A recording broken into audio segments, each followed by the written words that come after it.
আমি আসছি ডাক্তারের কাছে, জাস্ট আজকে আমার অফ ছিল, মাত্র শেষ করলাম অল প্রসিজার। এখন হচ্ছে উবারের জন্য ওয়েট করছি। আপনাদেরকে বাইরের ভিউটা একটু করে দেখায়। আজকে ওয়েদারটা অনেক সুন্দর, যদি এখানে কিছু দেখানোর নাই right now. Still look at this. ওইগুলো হচ্ছে অপোজিট, এটা হচ্ছে বাড়ির মতো দেখতে, কিন্তু এগুলো বাড়ি না, এগুলো হচ্ছে অফিস। এই একটা জিনিস সবসময় আমাকে অনেক কনফিউজড করে, এখানে যেসব অফিসগুলো বাড়ির মতো দেখতে এগুলো, আর যেগুলো হচ্ছে কি বাড়ি তো বাড়ির মতোই দেখতে, আর অফিসগুলো বাড়ির মতো দেখতে, এই জিনিসগুলো অনেক কনফিউজ করে ফেলে অনেক সময় আমাকে।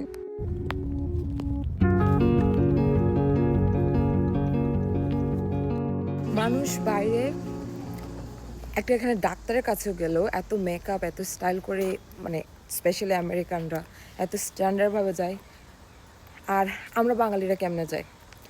অনেকে আছে সুন্দরভাবে সেজে গুজে যায় না। আমার অবস্থা দেখেন, আমি পুরাই মাফিয়া। ডাক্তার অ্যাপয়েন্টমেন্ট শেষ করে গাইস আমি চলে এসেছি বাসায়। বাসায় আসার পর আমার মনে পড়লো আমি কিছু শপিং করেছি, যেগুলো আমি আপনাদেরকে দেখাতে ভুলে গিয়েছি। আর এখানে হচ্ছে হাম্বা কমেন্ট করেছে কি কি কিনেছেন সেগুলো একটু দেখান। ভিডিওর শুরুতে দেখতে পাচ্ছেন 3টা সোফার কুশন নিয়েছি, আর এখানে হচ্ছে একটা ইনডোর প্লান্ট, যেটার দাম ছিল $29 মতো বা $30, আর এটার গায়ে লেখা আছে have a awesome school years I think.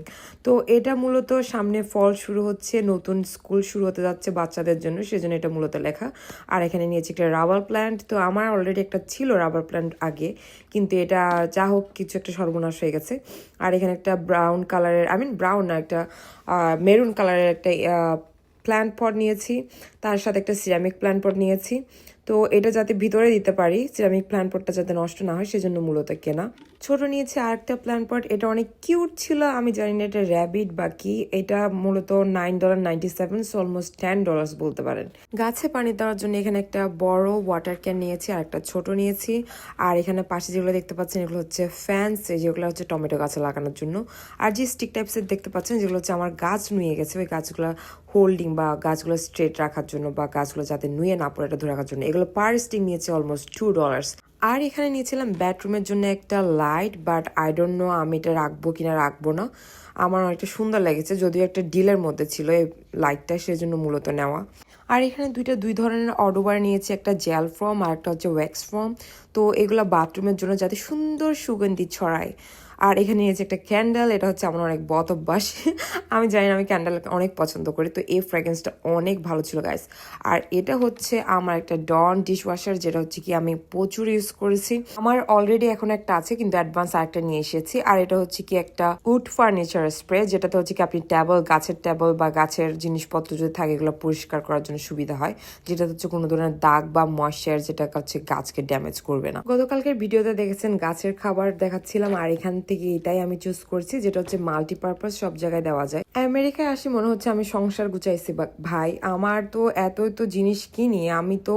তারপর এখানে রুবির জন্য ছিল একটা স্পেশাল ব্যাট। স্পেশাল বলার কারণ হচ্ছে এই ব্যাটটা মূলত কটনের, এটা অনেক সফট অ্যান্ড কুল। যেহেতু এখন সামার চলছে, তো গরম ব্যাটগুলো তো আসলে শুইতে পারছে না, সেই জন্য এই ব্যাটটা মূলত কিনা। তো ওকে আমি বললাম যদি তুমি না শো তাহলে সিম্বা গিয়ে ওখানে শুবে। সে ঝাঁপিয়ে পড়ে ওর বাফ গাই নিয়ে।